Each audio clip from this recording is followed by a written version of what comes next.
Amen, baie welkom vanoggend. Dit is my groot voorreg om hier te kan staan en met julle te kan deel. Dit is eintlik so groot voorreg as ons so saam. Ek dink dit aan die laaste liedjie wat ons gesing het, Halleluja, hoe ons is, dit is soos een stem wat saam sing en al wat ek kan dink is hoe dit gaan klink in die hemel eendag. Daai stemme wat so saam in eenheid sing. En of ons nou bietjie is of ons baie is, die impak wat dit het nog steeds daai krag. Dit het nog steeds daai oef wat dit vir ons gee hier in die binnekant. Ons niks mooier daaraan as kinders van die Here wat in eenheid saam staan nie. Amen. Julle kan vir my laai na Johannes 12 toe vanoggend en dit is ons kerngedeelte waaruit ons gaan werk vanoggend. En ek gaan lees vanaf vers 1 af en ek gaan uit die Afrikaanse 53 uitlees. Kan julle net kans gee die wat nog blaai om daar uit te kom? Amen, almal. Okay, dit sê hierso, en Jesus het 6 dae voor die Pasga na Betania gekom waar Lazarus was, wat dood gewees het en wat hy uit die dode opgewek het. Hulle het toe vir hom daar 'n maaltyd berei en Martha het bedien.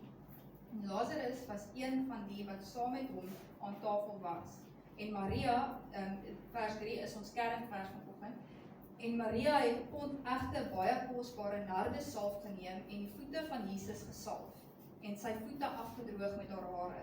En die huis is vervul met die reuk van die salf. Toe sê een van die disippels, Judas Iskariot, die seun van Simon wat hom sou verraai, waarom is hierdie salf nie vir 300 pennings verkoop en die geld aan die armes gegee nie? En dit het hy gesê nie omdat hy oor die armes besorg was nie, maar omdat hy 'n dief was en die beurs gehad het en die bydraes geneem het. Toe sê Jesus, laat haar staan, sy het dit bewaar vir die dag van my begrafnis, want die armes het julle altyd by julle, maar my het julle nie altyd nie. Amen, net tot sover toe. Kom ons sluit net ons oë en dan vra ons die Here om met die boodskap te kom seën. Vader, ons wil kom en dankie sê vir die liefde en die genade. Vader, dankie dat ons die voorreg het om so saam as kinders van U, Vader, saam in eenheid onder die geklank van U woord te sit, wat baie nie die voorreg van het nie, Vader. En Here, ons wil kom en dankie sê vanoggend, Vader, daarvoor. En Here, ons wil kom en vra dat U ons sal help, Vader, dat ons oop en gereed sal wees vir die woord, Vader. Dat wanneer die saad val, Vader, dat dit op goeie grond sal val. En dat dit vrug sal dra op die regte en die bestemde tyd. In Jesus naam, amen. Amen. Julle kan vir my blaai na Spreuke 16 toe. Gaan lees daar uit vanaf vers 1 af weer. En ek gaan die keer uit die Afrikaanse 83 vertaling uitlees. Nou dit sê hierso, 'n mens kan sy voornemens hê, maar die laaste woord daaroor kom van die Here af. In sy eie oë is alles wat 'n mens doen reg, maar die Here ondersoek die gesindheid. Laat wat jy doen aan die Here oor, dan sal jou voornemens geluk. Die Here het alles gemaak met 'n doel, ook die goddelose van die dag van straf. Die Here het 'n afskuw van die van 'n verwaande mens, dit staan vas. So 'n mens sal nie ongestraf bly nie. Vers 6 sê, liefde en trou bring versoening, waar daar verkeerd gehandel is. Kwaad word vermy deur die Here te dien. As die Here tevrede is met 'n mens se lewe, laat hy self so 'n mens se vyande in vrede met hom lewe. Liewer min hê en reg lewe, as baie inkomste hê deur onreg. Dan vers 9, 'n mens beplan sy pad, maar die Here bepaal hoe hy loop. Nou, Spreuke, ons ken dit as die wysheidboek. Dis gewoonlik waar al die wysheid is wat die Here wil kom oordra aan ons. En hier sien ons in hierdie gedeelte in Spreuke 16, hoe die Here kom en sê dat ons planne is nie, it's not there, is nie goed genoeg nie. Want ons dink altyd ons is reg, dis die mens se siekte. Ons dink altyd, dis wat ek doen is reg en wat die res doen is verkeerd en dit is hoe dit is. My pa het altyd iets gesê toe ek jonger was, wat my baie dink aan dit, verskoon, dis nie wat ek bedoel. Dit herinner my nou net daaraan, dis of reg of weg. En die Here is besig om hier te sê dat hy is die een wat ons lei. Hy is die een wat ons op die regte pad vat. Maar as ons spesifiek kyk na vers 1, word 'n spesifieke woord gebruik en daai woord is voornemens.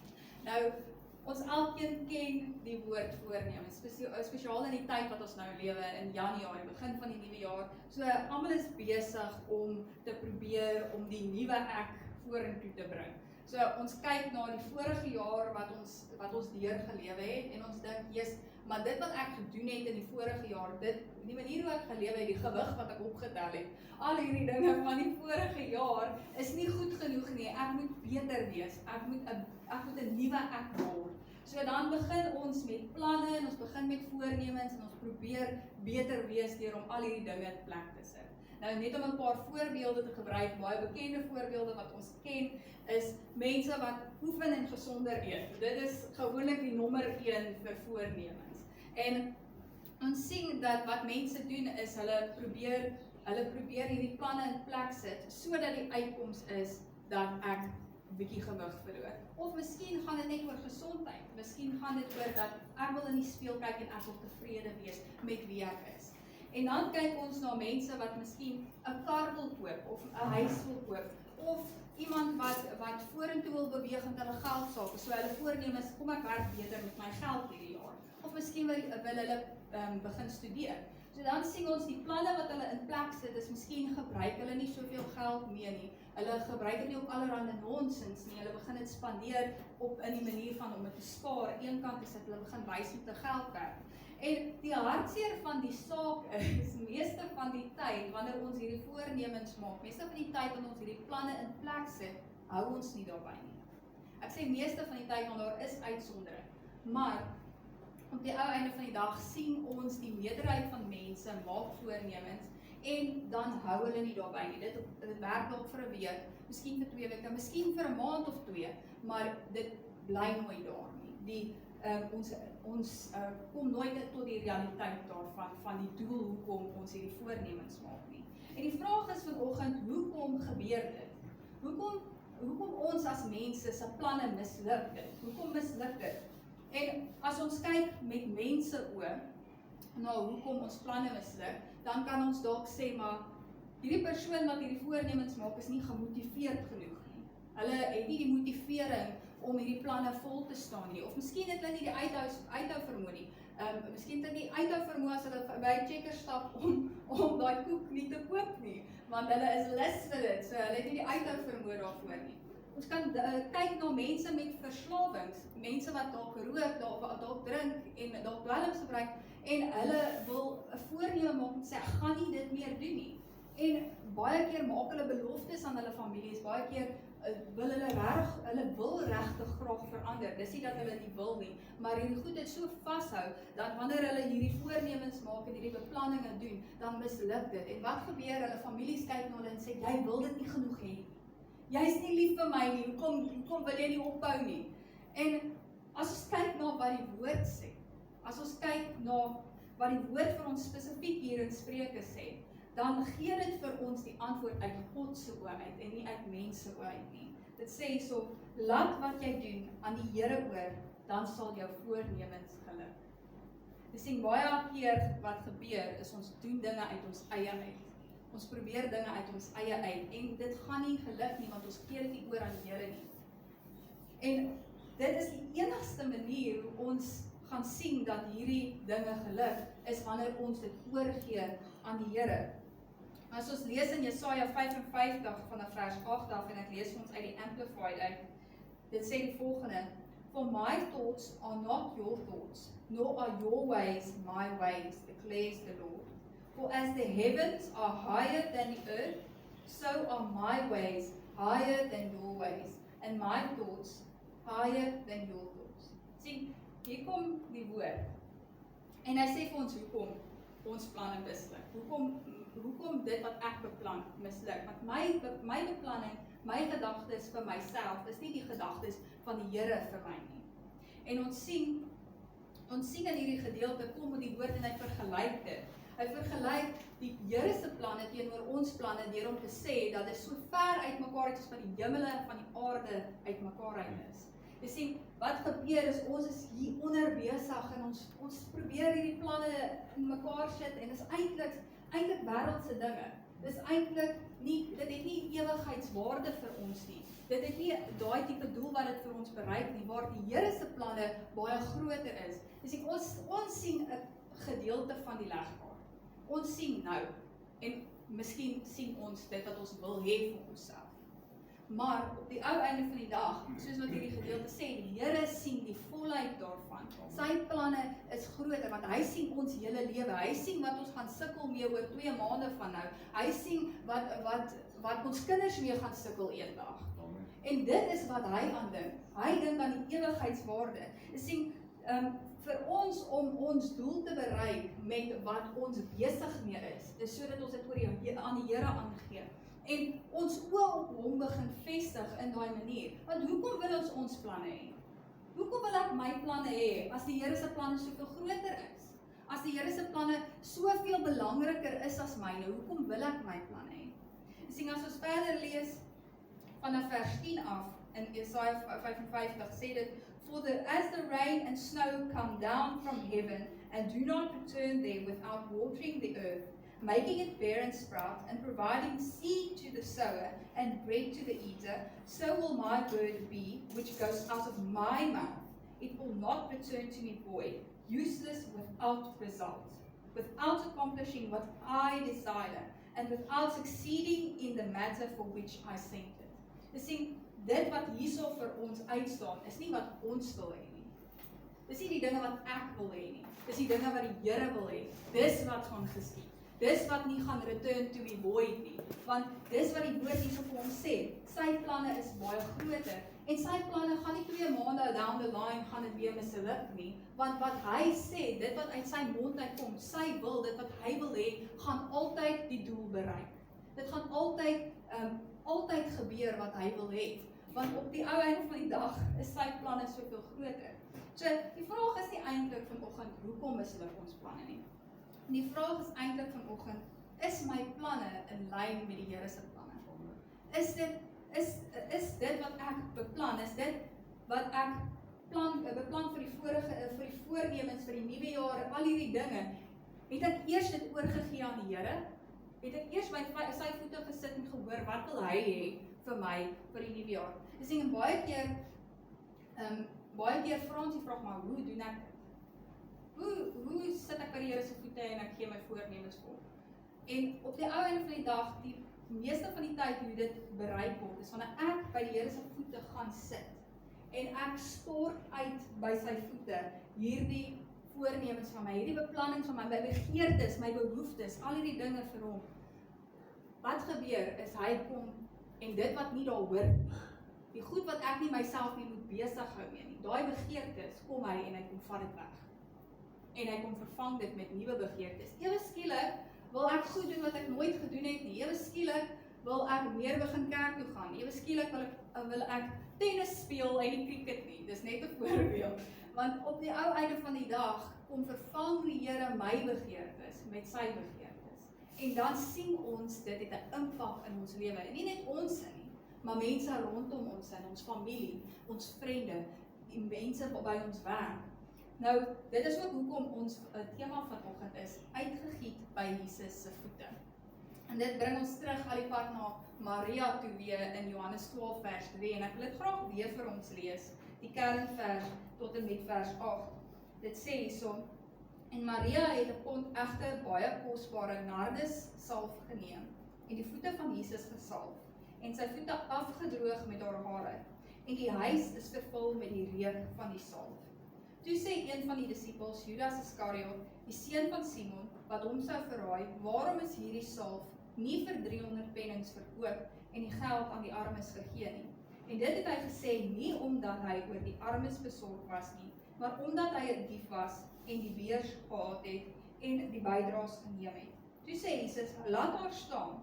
Sy het dit bewaar vir die dag van my begrafnis.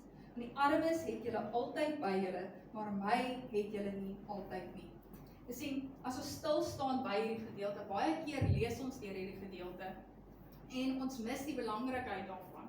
Sy het Jesus se voete gesalf en ons beweeg aan. En as ons regtig stil staan by hierdie gedeelte, dan sien ons hoe die Here se plan regtig in werking kom. Ons sien 'n groter prentjie wat God van die heelal sien, wat sy nie gesien het in daai oomblik nie, wat ons baie keer nie eers raak sien as ons hierdie gedeelte lees nie. Ons sien, as ons na vers 3 kyk, dan gebruik die woord 'n beskrywende woord om hierdie nardesalf te beskryf. En dit sê, dis egte, baie kosbare nardesalf. Nou as ons kyk na nardesalf self, en wat dit vir die Jode was, en hoe belangrik dit vir die Jode was, dan maak dit dinge 'n bietjie duideliker. Want ons sien dat die Jode gebruik dit vir parfuum, en hulle gebruik dit vir rituele en begrafnisse. So hulle het mense gesalf met nardesolie vir hierdie rituele wat hulle toegepas het, en dan ook vir begrafnisse het hulle die lyke gesalf voordat dit begrawe was. So dit gee vir ons 'n indikasie dat dit baie belangrik vir hulle was. Dit was 'n kosbare ding vir 'n Jood gewees om te hê. As ons kyk na vers 7, dan sê dit daarso dat Jesus sê self, sy het dit bewaar vir die dag van my begrafnis. Nou, hy is nie dood hier nie, hy lewe nog. En ons sien dat hy lewe. En hier kom hy en hy sê, dat sy dit bewaar vir die dag van my begrafnis. En dink ons dat sy het 'n tipe divine revelation gehad, dat hy gaan doodgaan. Nee, sy kon nie dit geweet het nie, want hy het dit met parables genoem, so deur die loop van die disippels. Maar sy kon dit nie fisies geweet het nie, want hulle het nooit regtig eintlik verstaan nie, as jy regtig gaan lees daar. So, dit sê vir ons, dat sy was gehoorsaam. Sy was nie net gehoorsaam nie, want as die Here dit op haar hart kom lê, het sy nie eers geweet hoekom doen sy dit nie. Sy het geweet sy moet dit doen, maar hoekom doen sy dit? Sy het dit nie geweet nie. En baie keer gebeur dit met ons. Die Here kom praat met ons en hy lê iets op ons hart. Hy gee vir ons 'n begeerte op ons hart om iets te doen. En dis vreemd. En dis snaaks. En ons dink, joh, hoekom moet ek dit doen? Ek gaan nou 'n bietjie baie skaam kry as ek nou hierdie ding doen. En ons dink vir onsself, yes, Here, maar hoekom moet ek hierdie doen?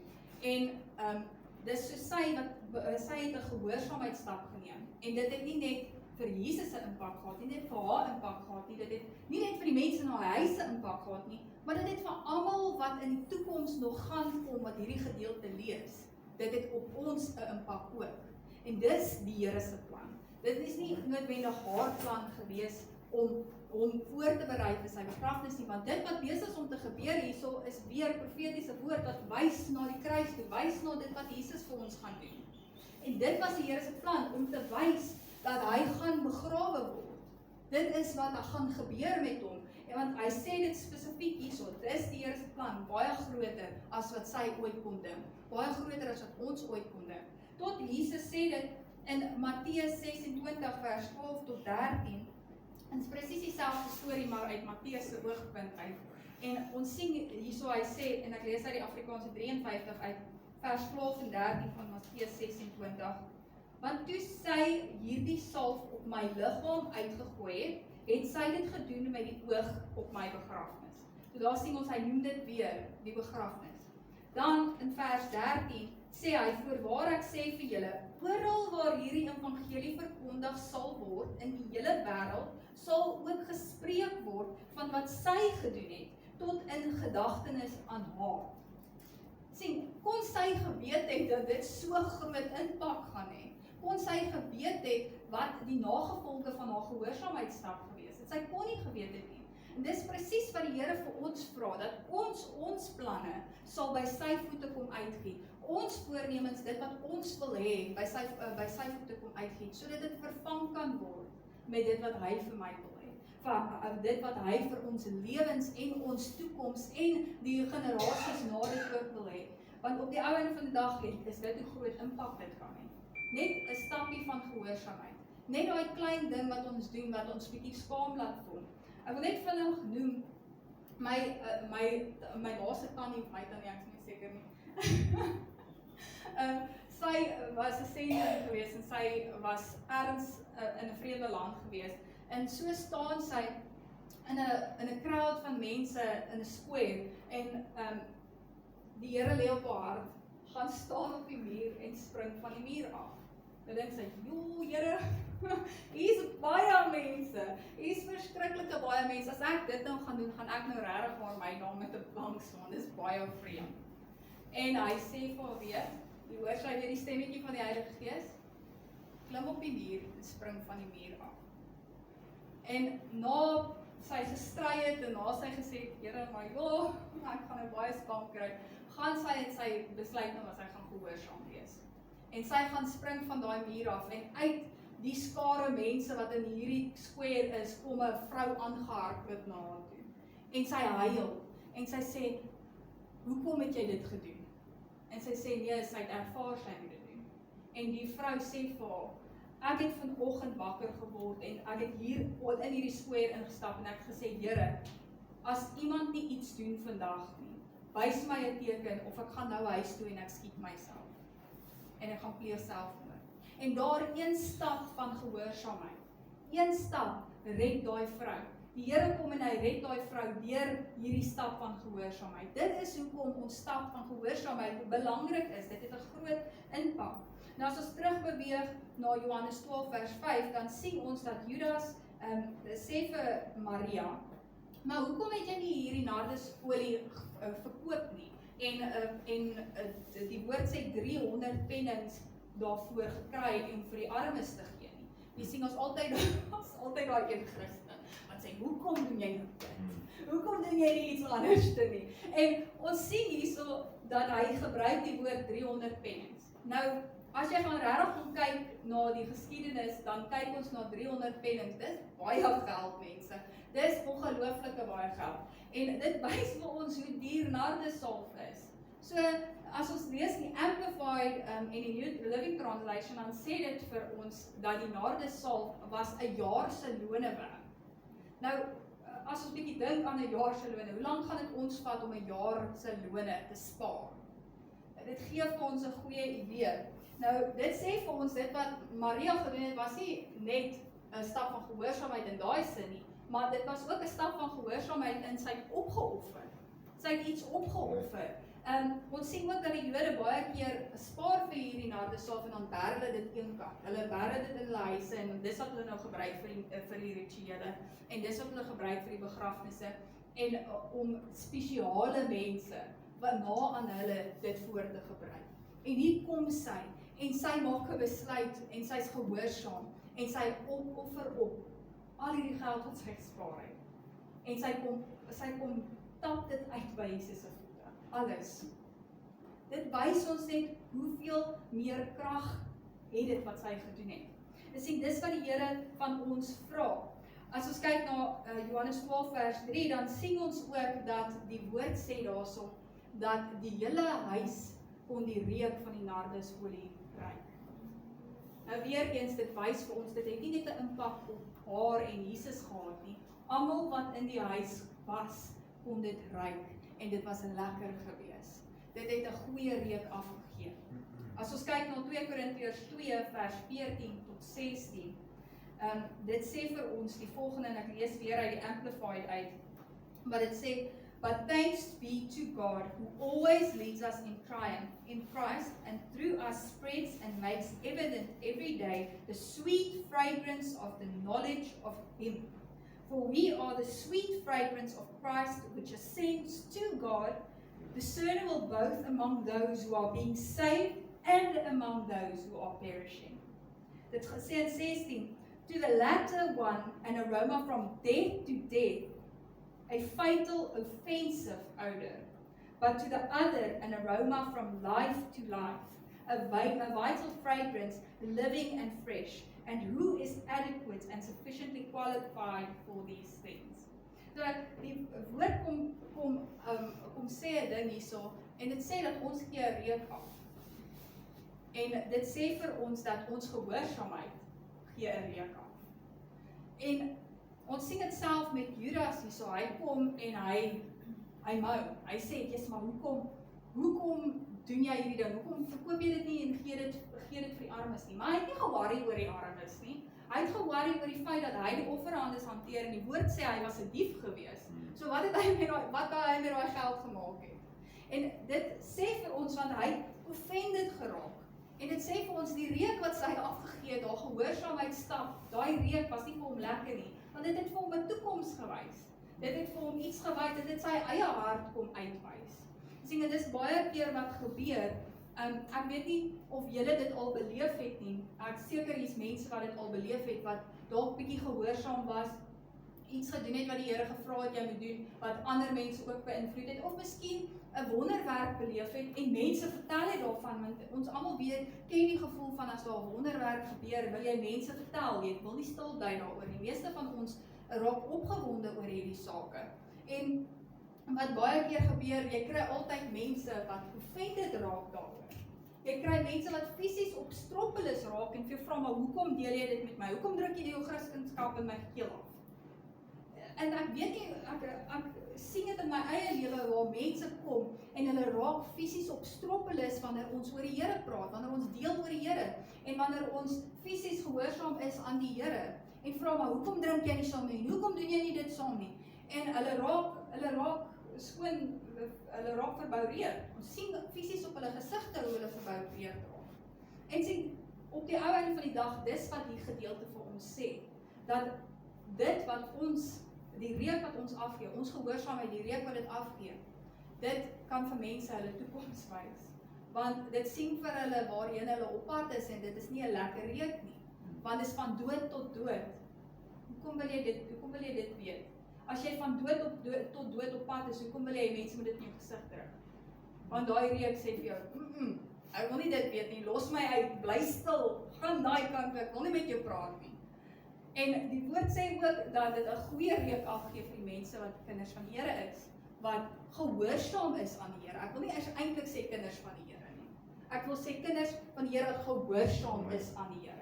Want ons sien dit, en dit is soos daai wonderwerke, soos video's van wonderwerke sien op die internet. Ek lag so, George word nou die oggend wakker, en ek kyk hierdie wonderwerk wat gebeur het, en ek loop na hom toe, en hy's eintlik nou net wakker voor 6 uur die oggend, en ek sê vir hom, kyk hierso, hy sê, jy cheery hier, my oor, ek nog nie wakker nie.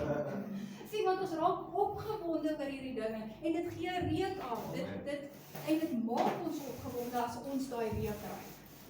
Want dit maak ons warm, dit maak ons reg om dinge te gaan doen, om mense te gaan vertel. Sien, en as ons verby al hierdie dinge kyk, die woord sê vir ons dat ons het 'n opdrag, dat ons vir mense moet gaan vertel oor die Here. En dat ons mense na die Here toe moet lei, hulle moet disipel en hulle moet laat doop. En die vraag is, hoekom gebeur hierdie? Hoekom gebeur hierdie reuk? En dit wat vir ons wys en 'n indikasie gee wie kinders van die Here is en wie gehoorsame kinders van die Here is. Want dit wys vir ons wie ons voor moet intree. Dit wys vir ons wie ons voor moet bid. Om te sê, Here, ek weet hierdie persoon is nie nou reg om te ontvang nie, maar doen iets in hulle lewens en sê vir my wanneer hulle reg is, sodat ek weer na hulle toe kan kom. Dit gee vir ons 'n indikasie met wie ons moet deel en vir wie ons moet intree. Sien, dis hoe die Here werk. Hy sê nie net vir jou doen iets nie. Hy gee vir jou die tools om dit te doen ook. Want dis wie ons dien. Nou, weer eens ons sien Judas raak ook ontstel oor dit wat Maria doen. Want ons weet wat sy toekoms was. Ons weet wat hy sou doen en hoe hy sou opeindig. Hy het dit nie geweet nie. Al wat hy weet is hy het hierdie reuk gekry. Dis 'n slegte reuk vir hom gewees. Nou as ons kyk na Romeine 12 vers 1, sê dit vir ons die volgende. Dit sê hierso uit die Afrikaanse 83 vertaling. En nou doen ek 'n beroep op julle broers, op grond van die groot ontferming van God. Gee julleself aan God as 'n lewende en heilige offer, wat vir hom aanneemlik is. Dit is die wesenlike van die godsdiens wat julle moet beoefen. Julle moenie aan hierdie sondige wêreld gelyk word nie, maar laat God julle verander, deur julle denke te vernuwe. Dan sal julle ook kan onderskei wat die wil van God is, wat vir hom goed en aanneemlik en volmaak is. Ek wil hierdieselfde gedeelte vir ons uit die Message Bible uitlees, want ek weet ons het al baie gehoor, pastoor is baie lief met hierdie gedeelte uit die Message Bible uit. Maar ek wil dit graag lees, want dit trek deur so mooi na dit wat ons eintlik besig is om te deel oor vanoggend. En dit sê hierso, so here's what I want you to do. God helping you. Take your everyday ordinary life your sleeping, eating, going to work, and walking around life, and place it before God as an offering. Embracing what God does for you is the best thing you can do for Him. Don't become so well adjusted to your culture that you fit into it without even thinking. Instead, fix your attention on God. You'll be changed from the inside out. Readily recognize what He wants for you and quickly respond to it. Unlike the culture around you, always dragging you down to its level of immaturity, God brings the best out of you, develops well-formed maturity in you. Sien, dit is wat ons deel oor vanoggend. Is nie wat ek my planne en gaan ek aan met dit nie. Dit wat ons deel oor vanoggend is ek 'n lewende offer voor die Here. Vat ek my lewe en ek offer dit op aan die Here. Baie keer dink ons as mense, "Jesus, maar my plan is eintlik nie so groot nie. Ek wil net kan eet en slaap en ek wil net langs my vrou of my man kan lê in die aand en dan is ek gelukkig." Dis nie eintlik so 'n groot ding nie. So hoekom moet ek dit met die Here deel? Hoekom moet ek dit as offer by die Here se voete sit? Maar hier sê die woord dat hy wil hê ons moet lewende offers wees. Dit is nie net finansiëel soos Maria geoffer het nie. Dit is elke liewe deel van myself. Tot die klein nitty-gritty goeders wil hy weet. Hy wil hê ek moet eers na hom toe gaan en dit by sy voete neerlê. As ons sien as ons kyk na Psalm 127 van vers 1 tot 2 en ek lees ook uit die Amplified uit. Ekskuus, ek weet ek lees baie Amplified vandag, maar ek is baie lief vir die Bybel. Nou, dit sê hierso, "Unless the Lord builds the house, they labor in vain who build it. Unless the Lord guards the city, the watchman keeps awake in vain. It is vain for you to rise early, to retire late, to eat bread of anxious labors, for He gives blessings to His beloved, even in His sleep." Jy sien, die vraag is vanoggend, wanneer ek besig is om my huis te bou, laat ek toe dat die Here inkom. Laat ek toe dat hy kom en dat hy kom bou wat nodig is om gebou te wees. Of vir my te lei om te bou, want dis wat ons as mense doen. Ons beplan en ons doen hierdie dinge en baie keer vergeet ons van die Here. Baie keer vergeet ons net 'n bietjie. En dit gebeur ook, want ons is mense.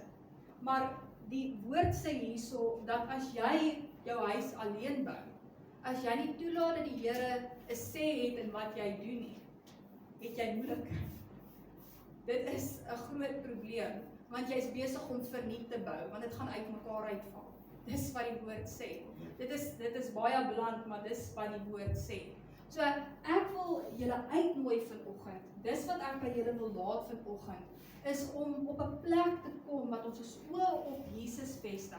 Dis sien wat baie keer gebeur, ons vestig ons oë op Jesus en dan begin ons besef, "Jesus, maar ek het eintlik vir jou nodig. Ek is nie goed genoeg nie. Ek kan nie my planne werk nooit uit nie. Dit wat ek beplan kom net nie tot fruition nie. En alles val uit mekaar uit. Ek sien mense rondom my en ek sien baie keer in my lewe, kyk ek rond en ek dink vir myself, "Maar Jesus, dinge val uit mekaar uit. Werk laat my stres, die studies laat my stres, al hierdie dinge is stresvol, Here, wat die hel gaan aan? Hoekom gaan dit so?" En dan kyk ek terug en dan dink ek, het ek hom geken in wat ek doen? Het ek hom genooi om saam met my daar te wees? Is dit nie dalk gekom dat uit mekaar uitval nie? Baie keer beweeg ons op so 'n plek en dis gevaarlik, maar dan begin dinge rof lyk. En wanneer hy daar is, moenie verkeerd verstaan nie, wanneer hy daar is, kan dinge ook rof lyk. En wanneer hy daar is, kan dit ook overwhelming wees. Maar dan kyk jy kant toe en dan dink jy, kyk wie's langs my. Kyk wie het ek by my. Het ek nodig om te stres? Die woord sê dat hy sorg vir die voëls nog voordat hulle wakker word. En dis dieselfde hier kom sê die woord vir ons. Hy sorg vir ons in ons slaap. Dis sien, ons moet op 'n plek kom wat ons soos Maria is, blindeliks vertrou. Nie wonder, Here, gaan hierdie ding uitwerk nie. Dit wat U nou op my hart gelê het, gaan dit nou uitwerk nie. Ek wil dit nie eintlik doen nie, want ek weet nie eers nie. Ons kry mense wat beplanners is, hulle hou van beplan. En as hulle nie weet wat gaan gebeur nie, wil hulle dit nou regtig nie doen nie. Dis regtig mense daar buite wat so is. En die Here sê hierso, blindelings vertrou op my. Vertrou op dit wat ek wil hê vir jou lewe en dat dit goed is en dat dit groter is as jou eie planne. Amen. En ek gaan vanoggend ongehoorsaam wees as ek nie hierdie doen nie. Ek wou dit nie gedoen het nie, want ons hardloop eintlik uit tyd. Maar ek dink regtig ek gaan ongehoorsaam wees as ek dit nie doen nie. En ek wil vanoggend 'n liedjie kom speel. En ek wil hê ons moet net 'n oomblik neem en net ons oë sluit. Kom ons sluit almal ons oë, moenie rondkyk nie. Fokus net nou op die oomblik, op die nou. Fokus op die planne wat jy gemaak het al klaar. Die dinge wat jy al klaar in plek gesit het vir hierdie nuwe jaar, vir jou familie, vir jou huis, vir jou kar, vir al hierdie dinge. Fokus op dit. En ek wil hê jy moet vir jouself die vraag afvra. Het ek die Here ingenooi in dit wat ek mee besig is? Het ek vir die Here gevra, Here kom, wees deel? Het ek dit by die Here se voete uitgegiet? En ek wil vanoggend net 'n minuut vat. Weer is nie lank genoeg tyd nie. Ons moet eintlik in ons eie tyd in ons binnekamer hierdie doen. Maar ek wil hê ons moet vanoggend op 'n plek beweeg wat ons nou 'n stap van gehoorsaamheid vat. En sê, Here, ek sal nie meer aangaan sonder U nie. Here, ek sal nie meer aangaan met my planne sonder U nie. Want as U nie die huis bou nie, is dit te vergeefs. Kom ons sluit dit ons oë. Neem net hierdie tyd om net met die Here te deel.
Daar's dalk vanoggend mense wat hierso sit in hierdie gebou wat nog nooit die Here genooi het om deel te wees nie.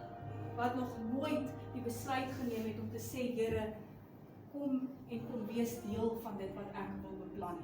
Kom wys my U pad.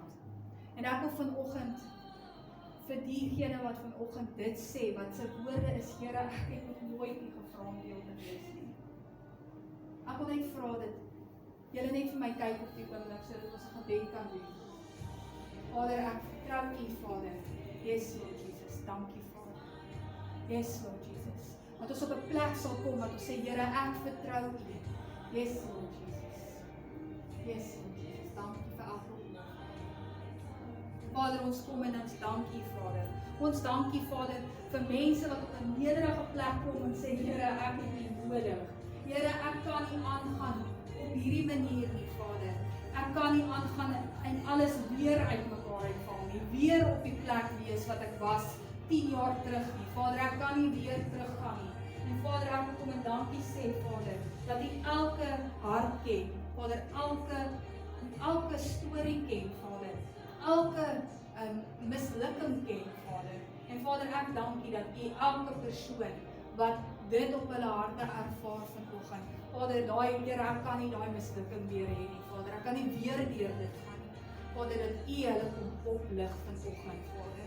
Vader, dat U vir hulle nuwe begeertes gee, nuwe planne gee, nuwe begeertes gee, Here, dat hulle nie hulle self nie sal besig hou met die dinge wat U nie wil hê hulle moet besig wees nie, Vader. En Vader, ek dank U, Vader, dat U kom en U strek U hand oor elkeen vanoggend hier uit, Vader. En Vader, ek dank U dat U elkeen seën, Vader, met 'n heilige seëning, Vader. En Vader, dat U die Gees uitstort oor elke liewe een, Vader. Dat wanneer ons hier uitbeweeg, Vader, wanneer ons in die wêreld ingaan, Vader, dat ons 'n aanneemlike reuk afgee, Vader. Vader, dat ons daai mense ontstel, Vader. Vader, dat ons weet om vir wie om in te tree, Vader. En Vader, ek dankie vanoggend, Vader, dat elke een, Vader, u woord sê, roep my naam uit en ek sal jou red. Dis wat u woord sê. As jy my naam roep, sal ek jou nie alleen los nie. En vanoggend, Vader, wil ek kom en dankie sê, Vader, vir elke persoon, Vader, wat uitgeroep het in hulle harte, Vader. Wat uitgeroep het en gesê, Vader, nie meer nie, Vader, ek kan nie meer nie, Vader. En ek dank U daarvoor, Vader, dat U hulle kom oplig, Vader, uit daai situasie uitlig, Vader. En Vader, stadig maar seker, net 'n nuwe lewe kom wys. Ons dank U daarvoor, Vader. Yes, Lord Jesus, ons dank U daarvoor. Yes, Jesus, ons dank U daarvoor. Amen. Prys die Here. Dank die Here. Here is iets waarlik. Want U kom vir alles op, al die eer tot in alle ewigheid. Dank die Here. Mense, dat ons op daai plek sou kom waar Moses was. Hy sê, Here, dat ons nie hier vanaf wegtrek as U nie saam met ons is nie. As U nie saam met my trek. Dis waaroor die boodskap vanmôre gegaan het. Here, wees deel. Ek sê altyd, practice the presence of God. Invite God to be part of your life. Everything you do. Wanneer jy by daai skool instap, dis wat ek wou sê. En dit val my nou net by. As jy by daai skool se deur instap, wanneer jy daai sleutel gedraai het en jy maak hom oop, staan jy terug en laat toe dat die Here instap. En kyk wat gaan gebeur. Pedro, dis van die Here af. Ja, ek het nou so Saul. Mense, kom ons sluit af voor ek preek. Here, baie dankie. Dankie vir die voorreg wat ons gehad het om vanmôre na U woord te kon luister. Dankie vir die krag van die woord wat bonatuurlik in ons gees kom werk. Here, om dit te wil wat U dit voorgestuur het en dat dit so sal wees, is ons gebed in Jesus naam. Ons dank U daarvoor. Wees met elkeen, bewaar elkeen. Ons vra dit alleen uit genade en bring ons weer op die bestemde tyd by mekaar. En Here, my gebed is, mag die liefde van God, die genade van die Here Jesus Christus en die gemeenskap van die Heilige Gees met elkeen wees. Amen.